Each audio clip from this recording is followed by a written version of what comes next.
प्रिय विद्यार्थियों, भारतीय राजनीतिक विचारक वाले पेपर में महान विचारक गोपाल कृष्ण गोखले के जीवन परिचय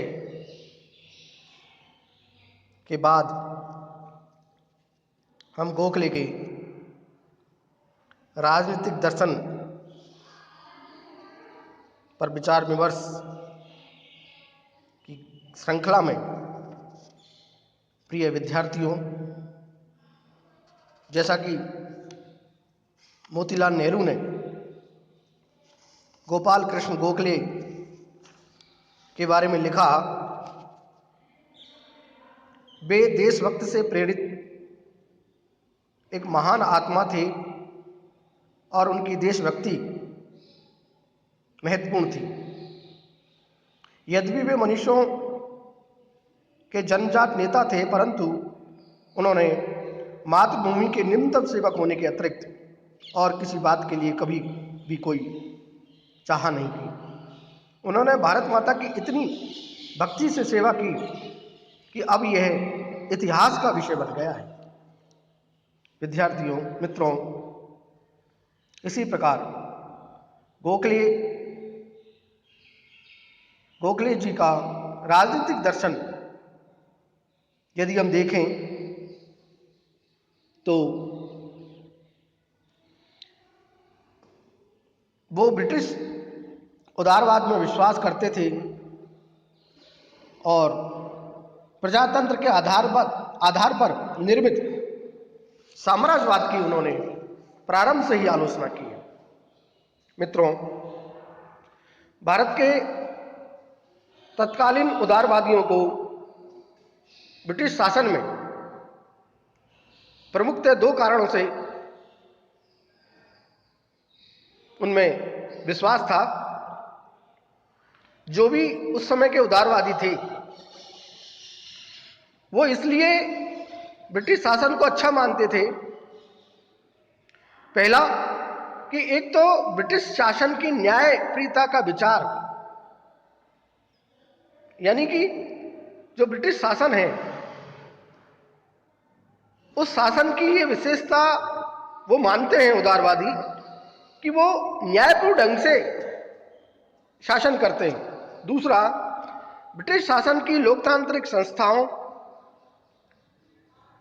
प्रजातांत्रिक संस्थाओं, डेमोक्रेटिक इंस्टीट्यूशन और जो शिक्षा की पद्धति है, जो टीचिंग मेथड है, उसके प्रति उनका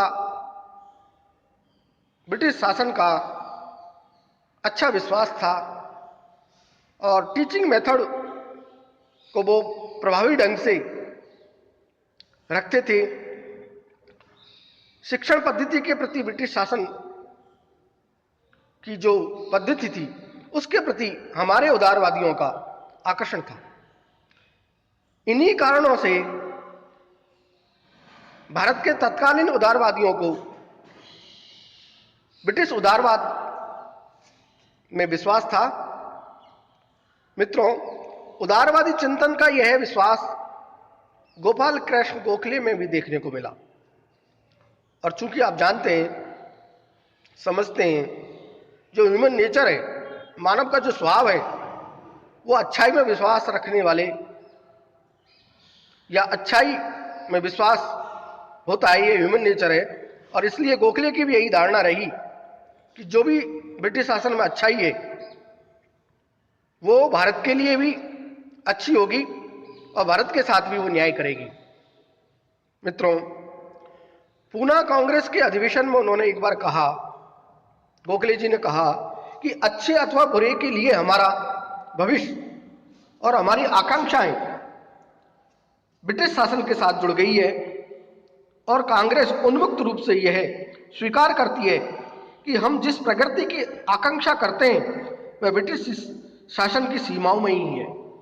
कहने का तात्पर्य यह है कि हम जो भी प्रोग्रेस करना चाहते हैं, जो भी हमारी अपेक्षाएं, आशाएं, विश्वास है, वो ब्रिटिश शासन में संभव है।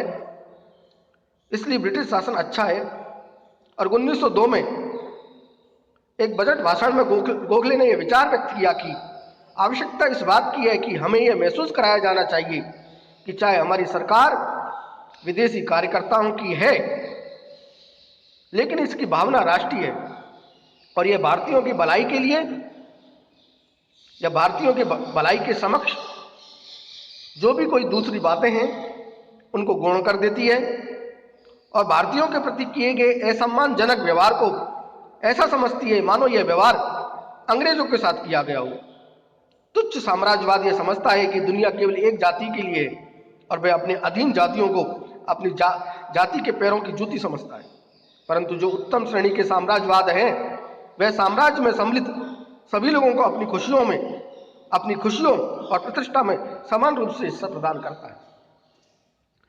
कहने का तात्पर्य यह है, गोखले जी का ब्रिटिश शासन की जो उदारवादी नीति है उसमें बहुत गहरा विश्वास था। वो अच्छा समझते थे ब्रिटिश शासन को, डेमोक्रेटिक शासन को अच्छा समझते थे और डेमोक्रेटिक शासन की जितनी भी संस्थाएं वो ब्रिटिश शासन के ही देन है। लेकिन इसके द्वारा जो साम्राज्यवाद पनपा है, जो पूरे विश्व में ब्रिटिश शासन का आधिपत्य होने वाला है, उसका वो जमकर खुलकर विरोध करते थे। मित्रों, इसी प्रकार यदि हम उनके पॉलिटिकल विचारों को देखें, राजनीतिक विचारों को देखें, उनके राजनीतिक दर्शन को देखें, तो वो स्वशासन के भी समर्थक थे, खुद के शासन के भी समर्थक थे। बड़ा विचित्र बात है, देखने को मिलती है कि जहां गोखले ब्रिटिश शासन को उचित समझते हैं, ब्रिटिश शासन को अच्छा समझते हैं, भारतीय हित में समझते हैं, वहीं वे स्वशासन के भी समर्थक हैं। इसका मतलब ये नहीं है कि वो ब्रिटिश शासन को स्थायी रखना चाहते हैं, नहीं, स्थायी रखना नहीं चाहते। जब तक भारत की समस्याएं हल नहीं हो जाती, जब तक भारत के लोगों को डेमोक्रेटिक संस्थाओं में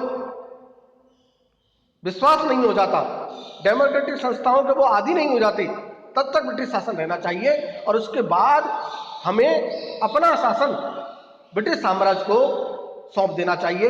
ऐसी उनकी धारणा थी, ऐसी उनकी मान्यता थी। इसलिए गोपाल कृष्ण गोखले ने भारत के लिए स्वशासन या अधिराज्य स्थिति की मांग की, डोमिनियन स्टेट चाहते थे वो, और उन्होंने कहा कि भारत को वही दर्जा प्राप्त होना चाहिए जो कि कनाडा तथा ऑस्ट्रेलिया जैसे अन्य डोमिनियन राज्यों को प्राप्त है। वे भारत के ब्रिटिश साम्राज्य से संबंध तोड़ना नहीं चाहते थे।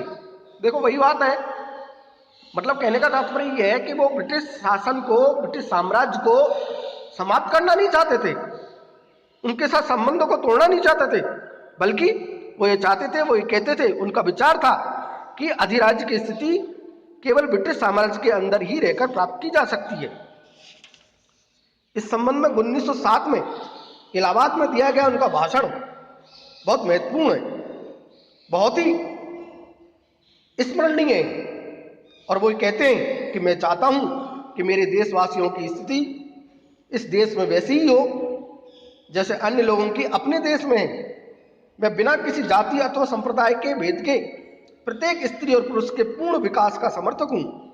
मैं चाहता हूं कि उन पर किसी प्रकार का अप्राकृतिक प्रतिबंध न लगाया जाए, और मैं यह भी चाहता हूं कि भारत संसार के महान देशों में राजनीतिक, औद्योगिक, धार्मिक, साहित्यिक, वैज्ञानिक तथा कला के क्षेत्र में अपना उपयुक्त स्थान को प्राप्त करे, भारत विकास करे।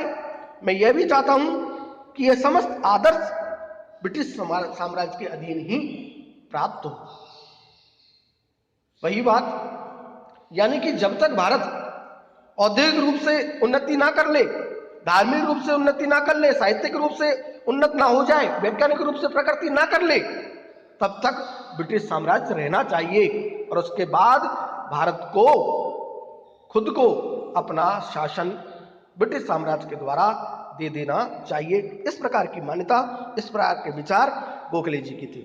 यद्यपि गोखले ब्रिटिश संबंधों के समर्थक थे, अंग्रेजी शासन को अधिक से अधिक सहयोग देने के पक्ष में थे, फिर भी उन्होंने कभी भी नौकरशाही की लापरवाही के कारण या नौकरशाही की जो भी ब्यूरोक्रेसी की जो भी मतलब गलत धारणाएं थी, गलत उनके अत्याचार थे नौकरशाही द्वारा, ज़्यादा नौकरशाही के कानून लोकतंत्र विरोधी थे, उनका उन्होंने जमकर विरोध किया, उनकी आलोचना की, ब्यूरोक्रेसी की जमकर आलोचना की। विद्यार्थियों, इसी के साथ यहां पर मैं ये कहना भी चाहता हूं कि वो ब्रिटिश शासन को वरदान भी समझते थे, ब्रिटिश शासन को भारत के लिए वरदान मानते थे, और इसके कई कारण थे। पहला कारण तो यह है कि अंग्रेजी राज के आने से पूर्व इस देश में अशांति फैली हुई थी, ऐसा मानना गोखले जी का था। और वो ये कहते थे कि ब्रिटिश राज्य को चाहे कोई व्यक्ति कितना भी बुरा क्यों न समझे, परंतु यह बात निर्विवाद रूप से सत्य है कि अंग्रेजों ने यहां आकर शांति स्थापित की है, ऐसा मानना गोखले जी का था। और शांति के बिना कोई, चूंकि आप जानते हैं शांति के बिना उन्नति संभव नहीं है, वो कहते थे कि हमारे देश में किसी भी समय अव्यवस्था उत्पन्न करना कोई कठिन कार्य नहीं है। ऐसा तो यहाँ शताब्दियों से ही होता आ रहा है, परंतु एक शताब्दी के काल में अंग्रेजों ने यहाँ जो शांति और व्यवस्था स्थापित की है उसका कोई विकल्प खोज नहीं सकता, उसका कोई विकल्प नहीं है। इस प्रकार के विचार गोखले जी के थे। गोखले ब्रिटिश शासन को एक देवीय व्यवस्था मानते थे, क्योंकि वो समझते थे कि परमेश्वर इसके द्वारा भारतीयों के स्वशासन के लिए तैयार कर रहा है। वे कहते थे कि भारत में ब्रिटिश राज्य का उद्देश्य भारतीयों का नैतिक तथा भौतिक कल्याण होना चाहिए। 1912 ईस्वी में लंदन में एक विश्व प्रजाति सम्मेलन हुआ और उसमें उन्होंने अपना एक आर्टिकल को पढ़ा, उसका शीर्षक था भारत में पूर्व तथा पश्चिम। इसमें उन्होंने कहा था, बहुत अच्छे विचार उन्होंने रखे अपने इस आर्टिकल में, और आर्टिकल का शीर्षक भारत में पूर्व तथा पश्चिम था। और आर्टिकल में उन्होंने उल्लेख किया, लिखा है कि इंग्लैंड का लाभ नहीं बल्कि भारत का नैतिक तथा भौतिक कल्याण ब्रिटिश शासन का उद्देश्य होना चाहिए। अंग्रेजों को देश में शासन एक जाति के रूप में नहीं करना चाहिए। भारत में जनगणनों को अंग्रेजों के साथ समानता की ऐसी स्थिति में लाया जाना चाहिए जिससे वे पश्चिम के उच्चतर मापदंडों के अनुसार अपने ऊपर शासन करने में समर्थ हो सके। कहने का तात्पर्य यह है, वो ये चाहते हैं कि अंग्रेजों को भेदभाव नहीं करना चाहिए, जाति के आधार पर कोई भेदभाव नहीं करना चाहिए, बल्कि समानता का व्यवहार करना चाहिए। पूरब के देश और पश्चिम के देश इस प्रकार की भावना नहीं रखनी चाहिए और भारत के साथ समानता का व्यवहार करते हुए भारत की उन्नति में ब्रिटिश शासन को अपना योगदान देना चाहिए। गोखले ब्रिटिश राज्य को भारत के लिए वरदान मानने का एक अन्य कारण जो हमें दिखाई देता है वो यह है कि ब्रिटिश शासन की न्यायप्रथा में उनका अड़ग विश्वास था और ब्रिटिश लोकतंत्रीय संस्थाओं और शिक्षण पद्धति को वो भारत के लिए उपयोगी मांगते थे, इसलिए उनका उसमें आकर्षण रहा, मोह रहा। और पूना के कांग्रेस अधिवेशन में उन्होंने कहा कि अच्छे अथवा बुरे के लिए हमारा भविष्य और हमारी आकांक्षाएं इंग्लैंड के साथ जुड़ गई है, ब्रिटिश के साथ जुड़ गई है, ब्रिटिश शासन के साथ जुड़ गई है, तथा कांग्रेस स्वतंत्र रूप से स्वीकार करती है कि हम जो प्रगति चाहते हैं, हम जो उन्नति करना चाहते हैं, हम जो विकास करना चाहते हैं, वह ब्रिटिश शासन की सीमाओं में ही हो सकती है, वो ब्रिटिश शासन के अंतर्गत ही हो सकती है। इसलिए उनका दृढ़ विश्वास ब्रिटिश शासन के अंतर्गत ही संभव है। इस प्रकार के विचार उनके थे।